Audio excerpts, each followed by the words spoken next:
ನಮಸ್ಕಾರ ವೀಕ್ಷಕರೇ, ಕಲ್ಪತರು ನ್ಯೂಸ್ಗೆ ಎಲ್ಲರಿಗೂ ಆತ್ಮೀಯವಾದ ಸ್ವಾಗತ.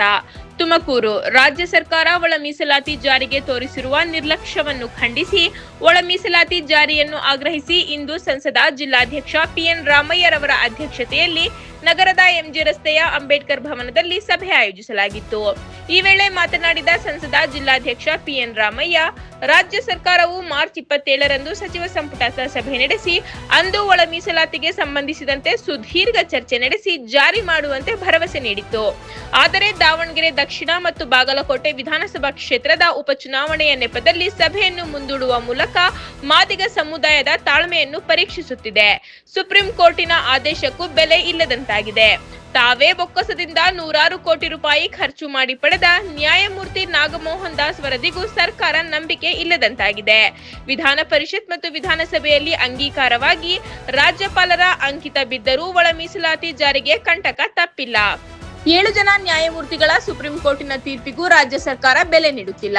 ಹಾಗಾಗಿ ರಾಜ್ಯ ಸರ್ಕಾರಕ್ಕೆ ಹಸಿರು ಕ್ರಾಂತಿಯ ಹರಿಕಾರ ಬಾಬು ಜಗಜೀವನ್ ರಾಮ್ ಹಾಗೂ ಸಂವಿಧಾನ ಶಿಲ್ಪಿ ಡಾಕ್ಟರ್ ಬಾಬಾ ಸಾಹೇಬ್ ಅಂಬೇಡ್ಕರ್ ರವರ ಜನ್ಮ ಜಯಂತಿ ಆಚರಿಸುವ ಯಾವುದೇ ನೈತಿಕ ಹಕ್ಕಿಲ್ಲವೆಂದರು. ಕಳೆದ 35 ವರ್ಷಗಳಿಂದ ಮಾದಿಗ ಒಳ ಮೀಸಲಾತಿಗಾಗಿ ನಿರಂತರ ಹೋರಾಟ ಮಾಡುತ್ತಾ ಬಂದಿದ್ದರೂ ನಿರ್ಲಕ್ಷಿಸಿರುವ ಕಾಂಗ್ರೆಸ್ ಸರ್ಕಾರ ಕೆಲ ಸಮುದಾಯಗಳ ಹೋರಾಟಕ್ಕೆ ಮಣಿದು ಒಳ ಮೀಸಲಾತಿ ಜಾರಿಯನ್ನು ಮುಂದೂಡುತ್ತಲೇ ಬಂದಿದೆ. ಕಾಂಗ್ರೆಸ್ ಪಕ್ಷದ ಮಲ್ಲಿಕಾರ್ಜುನ ಖರ್ಗೆ, ಪ್ರಿಯಾಂಕಾ ಗಾಂಧಿ, ರಾಹುಲ್ ಗಾಂಧಿ ಅವರುಗಳಾಗಲಿ ಒಳ ಮೀಸಲಾತಿ ಪರ ಯಾವುದೇ ಧ್ವನಿ ಎತ್ತಿಲ್ಲ. ಮುಂದಿನ ದಿನಗಳಲ್ಲಿ ಮಾದಿಗರು ತಕ್ಕ ಪಾಠ ಕಲಿಸಲಿದ್ದಾರೆ ಎಂದು ಪಿಎನ್ ರಾಮಯ್ಯ ತಿಳಿಸಿದರು. ಸಭೆಯಲ್ಲಿ ಮಹಾಜನ ಪರಿವಾರದ ರಾಜ್ಯಾಧ್ಯಕ್ಷ ಹಂಚಿಹಳ್ಳಿ ರಾಮಸ್ವಾಮಿ, ಜೈ ಭೀಮ್ ಸೇವಾ ಸಮಿತಿಯ ಹಬ್ಬತನಹಳ್ಳಿ ಶ್ರೀನಿವಾಸ್, ದಲಿತ ವಿಮೋಚನಾ ಸೇನೆಯ ಸಂಚಾಲಕ ತಿಮ್ಮೇಗೌಡ, ಡಿಎಸ್ಎಸ್ ಯುವ ಘಟಕದ ಜಿಲ್ಲಾಧ್ಯಕ್ಷ ಸುನಿಲ್, ಜಿಲ್ಲಾ ಪ್ರಧಾನ ಕಾರ್ಯದರ್ಶಿ ರಾಜಣ್ಣ, ಆದಿ ಜಾಂಬವ ಸಂಘದ ಜಿಲ್ಲಾಧ್ಯಕ್ಷ ಎ ನಾಗೇಶ್, ಡಿಎಸ್ಎಸ್ ಕಾರ್ಮಿಕರ ಘಟಕದ ಮಂಜುನಾಥ್ ಪಿ, ಕರ್ನಾಟಕ ಮಾದರ ಮಹಾಸಭಾದ ಹೆಗ್ಗೇರಿ ಶ್ರೀನಿವಾಸ್, ದಲಿತ ವಿಮೋಚನಾ ಸೇನೆಯ ಕಾರ್ಯಾಧ್ಯಕ್ಷ ಎಸಿ ಸಿದ್ದಯ್ಯ, ರಂಗನಾಥ್ ಮತ್ತಿತರರು ಉಪಸ್ಥಿತರಿದ್ದರು. ವರದಿ ಕಲ್ಪತರು ನ್ಯೂಸ್, ತುಮಕೂರು. ಒಳ ಮೀಸಲಾತಿಯ ಜಾರಿ ಬಗ್ಗೆ ಮಾದಿಗ ಸಂಬಂಧಿತ ಜಾತಿಗಳು, ದಲಿತ ಸಂಘಟನೆಗಳು, ಪ್ರಗತಿಪರ ಸಂಘಟನೆಗಳು ಈ ದಿನ ತುರ್ತು ಸಭೆಯನ್ನು ಡಾಕ್ಟರ್ ಬಿ.ಆರ್. ಅಂಬೇಡ್ಕರ್ ಭವನದಲ್ಲಿ ಒಳ ಮೀಸಲಾತಿ ಜಾರಿಯ ಬಗ್ಗೆ ಏನು 27ನೇ ತಾರೀಕು ರಾಜ್ಯ ಸರ್ಕಾರಕ್ಕೆ ದಲಿತ ಸಂಘಟನೆಗಳು 17ನೇ ತಾರೀಕು ಮಾಡಿರ್ತಕ್ಕಂಥ ಸಮಾವೇಶದಲ್ಲಿ ಭರವಸೆಯನ್ನು ಕೊಟ್ಟಿತ್ತು. ಆ ಭರವಸೆಯಂತೆ 27ನೇ ತಾರೀಕು ಒಳ ಮೀಸಲಾತಿಯನ್ನು ಜಾರಿ ಮಾಡಿಲ್ಲ. ಕ್ಯಾಬಿನೆಟ್ ಸಭೆ ಕರೆದು ನಾವು ತೀರ್ಮಾನ ತಗೊಂತ ಹೇಳಿದ್ವಿ. ಹಾಗಾಗಿ ತೀರ್ಮಾನ ತಗೊಂಡಿಲ್ಲ, ಮುಂದೂಡೈತೆ. ಈ ಘಟನೆಯನ್ನು ನಾವು ದಲಿತ ಸಂಘಟನೆಗಳು ಖಂಡಿಸ್ತಾ ಇದ್ದೀವಿ.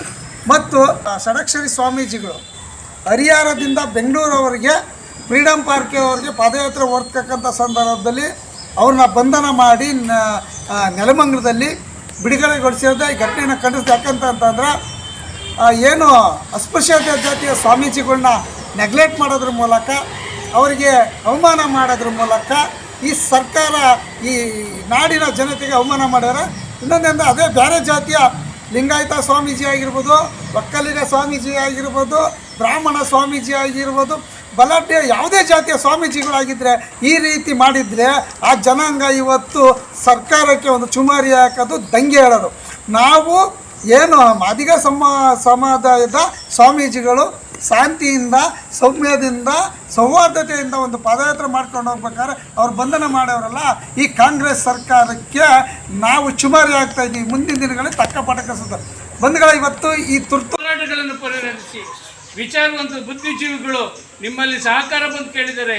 ನಮ್ಮ ಸಚಿವರು, ಆಹಾರ ಸಚಿವರು ಎಚ್ ಮುನಿಯಪ್ಪ ರಿಕ್ವೆಸ್ಟ್ ಮಾಡ್ಕೊಂಡಿದ್ದಾರೆ, ನೀವು ಯಾವುದೋ ಕೇಂದ್ರದ ರಾಷ್ಟ್ರೀಯ ಅಧ್ಯಕ್ಷರ ಮಾತು ನೀವು ಕೇಳಿ ಇವತ್ತು ಸುಮ್ಮನೆ ಕಡೆಗಣಿಸ್ತಿದ್ದೀರಾ.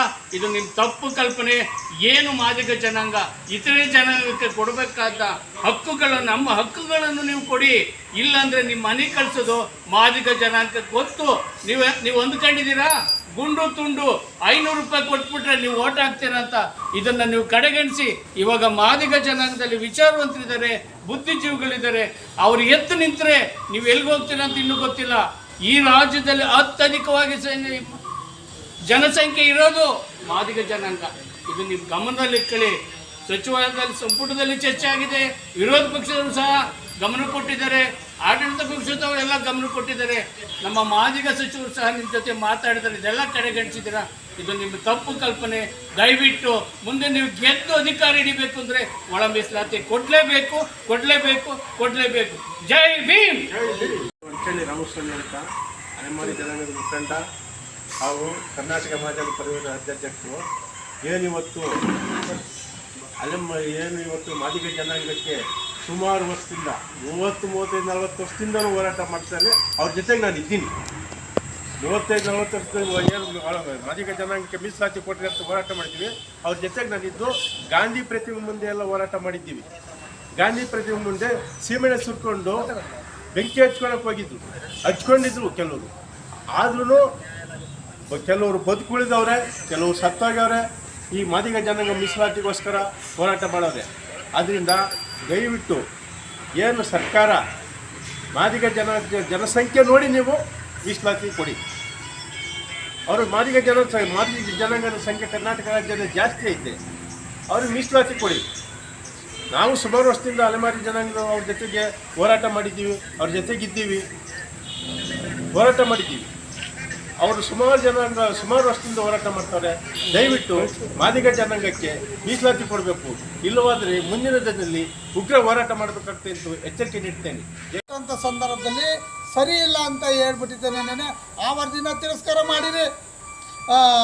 ಮಾಧುಸ್ವಾಮಿ ವರದಿ ಆಯೋಗ ರಚನೆ ಮಾಡ್ತಕ್ಕಂಥ ಸಂದರ್ಭದಲ್ಲಿ ಮಾಧುಸ್ವಾಮಿ ಆಯೋಗದ ರಚನೆಯನ್ನು ಹಾಳು ಮಾಡಿದ್ರಿ. ಇನ್ನು ಈಗ ನಾಗಮೋಹನ್ ದಾಸ್ ಆಯೋಗದ ವರದಿಯನ್ನು ನೀವು ಯಥಾವತ್ತಾಗಿ ಜಾರಿ ಮಾಡಬೇಕಾಗಿತ್ತು.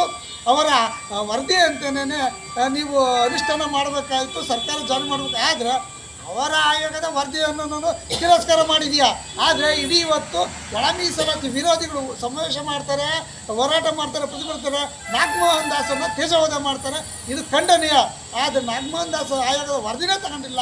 ಈ ನಿಟ್ಟಿನಲ್ಲಿ 35 ವರ್ಷಗಳ ಕಾಲ ದಲಿತ ಸಂಘಟನೆಗಳು, ಮಾದಿಗ ಸಂಬಂಧಿತ ಸಂಘಟನೆಗಳು, ಅಲೆಮಾರಿ ಸಂಘಟನೆಗಳು ನಿರಂತರ ಹೋರಾಟ ಮಾಡ್ಕೊಂಡಿದ್ದಾರೆ. ಇಂಥ 100 ಸಮಾವೇಶಗಳು, ಧರಣಿಗಳು, ಪ್ರತಿಭಟನೆಗಳು, ಹೋರಾಟಗಳನ್ನ ಮಾಡ್ಕೊಂಬಂದವೆ. ಆದರೆ ಒಳ ಮೀಸಲಾತಿಯನ್ನು ವಿರೋಧಿಸಿ 2 ಸಮುದಾಯದ, ಒಂದು ಪರಮ ಕರ್ಚ ಲಂಬಾಣಿ ಒಂದು ಸಮಾವೇಶ ಮಾಡ್ತದೆ, ಒಂದು ಬೋವಿ ಸಮಾವೇಶ ಮಾಡ್ತದೆ, ಇನ್ನೊಂದು ವಲಯ ಜಾತಿಯ ಸಮಾವೇಶ ಮಾಡ್ತಾರೆ. ಈ 2 ಸಮಾವೇಶಕ್ಕೆ ಮಾಡಿದ್ದು ಒಳ ಮೀಸಲಾತಿ ಜಾರಿ ಮಾಡೋದನ್ನು ತಪ್ಪಿಸಿದ್ರೆ ಮುಂದಿನ ದಿನಗಳಲ್ಲಿ ನಿಮಗೆ ತಕ್ಕ ಪಾಠ ಕಲಿಸ್ಬೇಕಾಗ್ತದೆ ಅಂತ ಇವತ್ತೇನು ಇಲ್ಲಿ ದಲಿತ ಸಂಘಟನೆಗಳು ಸೇರ್ಕೊಂಡಿದ್ದೀವಿ, ನಾವೆಲ್ಲರೂ ಎಚ್ಚರಿಕೆ ಕೊಡ್ತಾಯಿದ್ದೀವಿ.